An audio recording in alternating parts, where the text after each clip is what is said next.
transfer window is over, but have Tottenham Hotspur done enough? Now, they've pulled off what I think could be one of the signings of the summer, one of the biggest signings in their history in Xavi Simons. Mohamed Kudus has come in and already made an impression, already looking good. Kolo Muani is much better than the rep he gets online.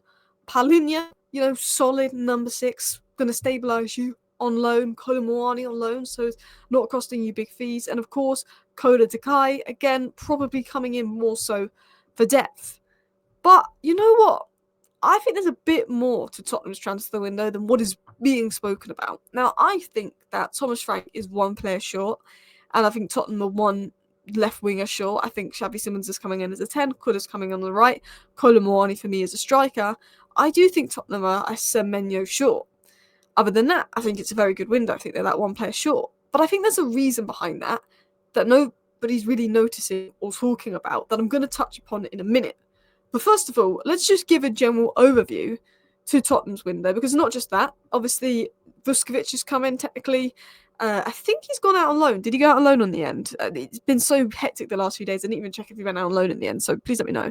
And then obviously Tell had come in on a permanent. Now, question marks over Tell for sure, in the sense of I think there's a good player in Tell. I think the season he had at Bayern Munich 2 seasons ago was really good for a young player. I think the guy needs confidence in a run of games, and I think he's not a striker. He's probably better on the left, and it'll be interesting to see if he can find that at Tottenham, if Thomas Frank can find that. But there's definitely a player in Tell. Maybe Tottenham didn't need to do the deal, maybe they did, but let's talk about the general overview. So Kudus got not 28 goals since this last season, 23-24 season. Sorry, bear with me there. But Kudus is a player that last season didn't have the best season. But the season before that, in 23-24, he got 28 goal contributions in a single season. And that was when he was playing more central. That's when he was playing under David Moyes in a much better system. And we're seeing Kudus already bring quality to Tottenham right now and what he can bring. And one thing I've noticed about Kudus is when he has the ball, you can't just push him off the ball. You look at the Manchester City game, you look at the first game of the season versus Burnley, he was putting in those crosses. Not a player that's easily able to be pushed off the ball. He's a very good carrier, very good dribbler, very good creator, and him and Richarlison have linked up well. You know what he brings, and he got 28 goal contributions for West Ham under David Moyes. You know that he's capable of getting the goals and assists. Xavi Simons, everyone knows he's capable of getting the goals and assists. I think he got 19 goal contributions last year and 25 goal contributions the season before that. He can play left wing, he can play attacking midfield, he can play all across the front four. I think he's coming in to be more of an attacking midfielder. And he has elements of Bruno Fernandes in him where he always likes to be progressive and pass the ball forward, which I think is what Tottenham need, because Tottenham's biggest issue is creativity. I didn't really watch much of the Bournemouth game, but you conceded very early on and you didn't create anything, because I feel like when Tottenham go behind, they struggle when they come up against deeper blocks. I think Tottenham play their best football when they're 1-0 up and teams give them more space. They're good in transition. They need to be better at breaking down low blocks. Kolo Muani is coming in that can play striker, play left wing. He's the stopgap option. He's coming on loan for a year. A lot of negativity around it yesterday. Kolo Muani is a much better player than social media makes out. I think he's better at striker than left wing. I think he's got a blend of Richarlison and Solanke in him. I think it's good. I think what the negativity should be around is maybe, did Daniel Levy do enough? Why did Daniel Levy leave it so late and get 2 stopgap signings in? Is there a reason behind it? I think there is, and we're going to talk about that. Palhinha's coming as DM. We know that he's experienced. We know that he can sort of stabilise the midfield. He has limitations with progressing the ball, but he's just there to add stability. You saw it in the PSG game. You saw it in the Manchester City game. He's going to be big in those big games. He's Premier League proven. You know what he can do. Tell Kolo Muani, just there for depth, squad rotation. But there is a big gap at left wing. Maddison being injured, Kulusevski being injured. Of course, Xavi Simons can go there when Kulusevski's back. Of course, Brennan Johnson can play there. But Brennan Johnson's best work comes in the final third. And Thomas Frank wants his wingers to also be involved in the first and second third. The fact that Tottenham were in for Eze and Semenyo says to me, after Xavi Simons, they had another 60-70 million to spend. Xavi Simons, I believe, was around 50-something million pounds. How much was he? 52 million for Xavi Simons. That's the same as Madueke, by the way. That's some mad business. And I think Eze was going to be 60-something. Semenyo was going to be 60-something. So the fact that you got Xavi Simons and nobody else, it shows that Tottenham still had 70 million in the bank. Now that is what was being quoted for Semenyo. So you do look at it and go, why didn't Tottenham make a deadline day move for Semenyo? I guess Bournemouth just didn't have a replacement lined up and probably wouldn't have sold. But this suggests something that I don't think anybody's noticing. I think there's a bit of negativity. I think Daniel Levy left everything way too late. I think that the whole Eze Morgan Gibbs White situation was not Daniel Levy or the Tottenham hierarchy's fault. I don't think there was anything they could do, and I think to get Xavi Simons as a replacement, they got around that quite well. I do think they left things late. I think they should have maybe looked at maybe Semenyo and pushed for that more potentially. Savinho, I guess, was out of their hands, but I do feel like they were a player short. But I think there's a reason for that, and I don't think a lot of people are talking about it. And I think they're holding funds for 2026. Again, need to read my slides. This is 2025. I think they're holding funds for 2026 when targets like Adam Wharton and Semenyo are more attainable. 2026, not 2025. So, what do I mean by that? Because, one, there's two things you can do. Okay, you can't get Adam Wharton because you were linked to him. You can't get Semenyo, you were linked to him. They're not for sale. So you go and spend 70 million on, you go and spend 70 million on getting maybe a 30 million midfielder and a 40 million winger. And you realise that this 30 million midfielder isn't offering much more than Odegaard, Tell, or Brennan Johnson, and then you're stuck with another one of an average left winger, or the midfielder you sign isn't offering more than your current midfielders, and you're stuck with another average midfielder. Tottenham have opted not to spend in, I guess, the way of going for quality over quantity. I feel like that's what Tottenham's done. I think they're saving funds for 2026 when Baleba will be on the market in 2026, Adam Wharton will be on the market in 2026, Semenyo will be on the market in 2026. They weren't available on the market this summer. United went for Baleba. Crystal Palace had to pull Gay out on deadline day. They could not have sold Wharton. Like Glasner would have walked. I think instead of adding a stopgap signing, they want someone that they know is the quality that is instantly putting Johnson on the bench, that is instantly putting Palhinha, Bentancur on the bench. And I think a lot of the 30, 40 million options, or the options available late in the window, you don't know how much better they would be than a Brennan Johnson or a Bentancur or a Palhinha. And I think Tottenham decided, you know what, we got this extra 70 million, but we're going to go in January and push Semenyo or push some kind of player. Or if Savinho's not getting a lot of minutes, you might go back in from January and he could be even cheaper. Because City will probably, if they're not doing well, probably spend another 300 million on more attacking players, and Savinho will be further down the list. I think Tottenham are doing that. I think Tottenham decided to go for Kolo Muani over left winger, not just because Daniel Levy likes to save money, but I think maybe Tottenham thought, well, it's smarter to wait until you get the right guy, rather than add in another option that maybe isn't good enough.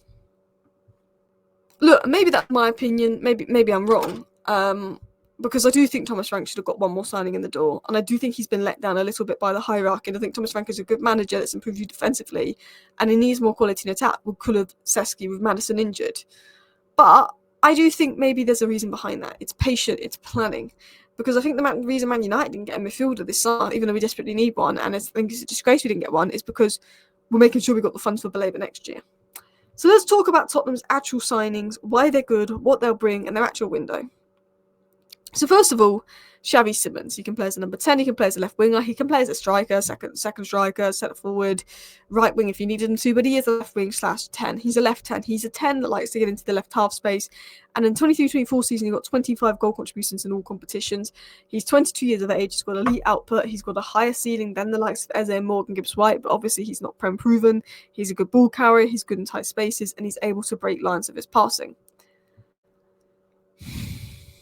One thing I like about Xavi Simons, as I've mentioned earlier, is when he gets the ball, he's very progressive. He's always looking to drive forward, make that forward pass, and he reminds me a bit of Bruno Fernandes in that aspect, where he will take risks, which I think is a good thing, because Martin Odegaard is so passive for Arsenal and so slow, and I think one of the reasons Arsenal are so boring is because they're so slow, backwards, sideways, well-drilled, passive, and some people like that. But Bruno Fernandes, for me, is much better than Martin Odegaard, because Bruno Fernandes will make things happen and take risks and can carry a club himself. And I feel like Xavi Simons has a little bit of that trait in him when you watch him play. He wants to make things happen. He wants to take risks. He wants to play that pass that's going to unlock a low block. He's got the vision. He's got the pass. He's got the movement. He can dribble the ball. He can carry the ball quite well. And you've got a good ball carrier and Kudus coming in out wide. You've got a good central ball carrier and Kolo Muani coming in out wide.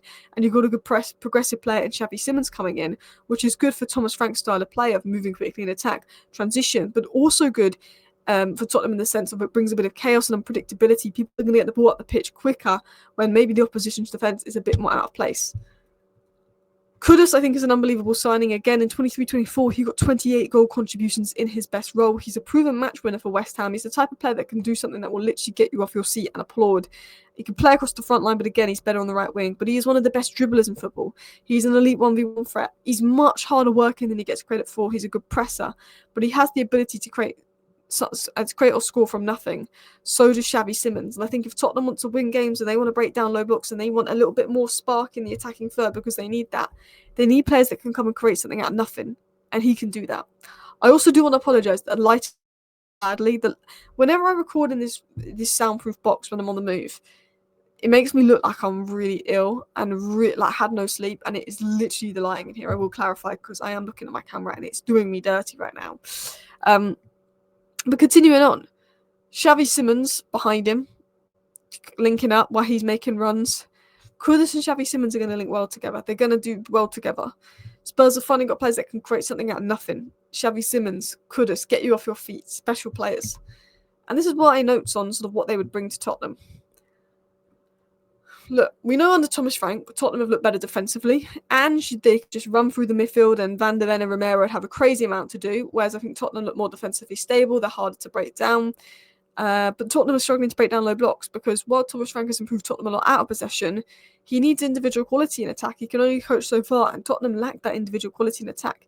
Tottenham are better when they score first. Burnley, once they scored, were so much better. City, once they scored, they were so much better. Otherwise, the game is end-to-end.